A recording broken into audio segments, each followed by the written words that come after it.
My name is Robert Milton Kelly Jr. and I'll be 68 this year. When I was working as a kid, I started working for, I'd work on the farms, and I got a job working one summer for a guy by the name of Andy Newman, and he had a small feedlot just north of Pasco, and he had a bunch of rough stock, horses, bucking horses, and this, that, and everything, and so that's when I learned how to saddle bronc riding and bareback riding and bull riding, and it was something I got to do a little bit that summer when I was in junior high. But I never took it much further than that. I just didn't see. All I could see were a lot of injuries associated with it.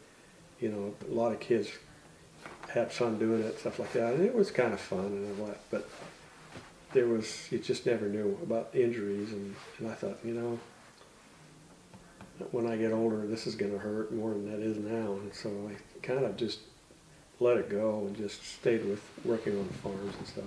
I did enter some junior rodeos, and I won a couple belt buckles riding bulls, and but it didn't really impress me. I mean, it was proud. I was proud of it, and proud moments, but I just didn't see the future in bull riding. That's basically what it amounted to. I got to thinking, drinking and riding bulls, that's just didn't seem to be the way to go for some reason. So I stuck with drinking. Well, when you're bull riding, you have to, a bull, he has a tendency to drop his head in the chute. That's the animal's strength, is his head. He'll come at you with his head, and if he has horns or if he doesn't have horns, it doesn't really matter. He'll try to flip you with his head, and so you got to stay up away from. He wants to drop his head, and you got to stay back away from that. And when you mount a bull, you got to get in behind his shoulders, because if you're you sit down on him and you got a leg up in there around his shoulder blades, he'll crush you inside the chute, because he'll just do this. And so you got to stay behind his shoulders and just right in here, and he can go that way or this way, and you're okay, because his girth goes like this to his shoulders, and so you kind of got a protective spot right in there if you sit in there just right. And then when they cinch you down, you got to scoot up on your rope.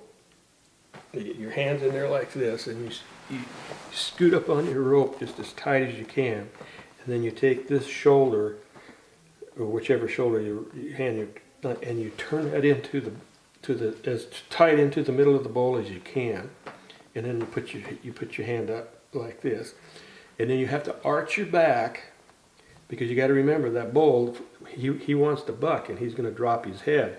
So if you're watching his head, you're going to go like this, and you're going to go right on over. And so when you're riding him, all you're going to see on that bull is you're going to see those big old shoulders right here, or the hump right there. His head's going to go down, and his body's going to go up, and you're going to be looking. You got to arch your back, and you got to look down like this, and stay that way, because that's the only way you're going to ride him.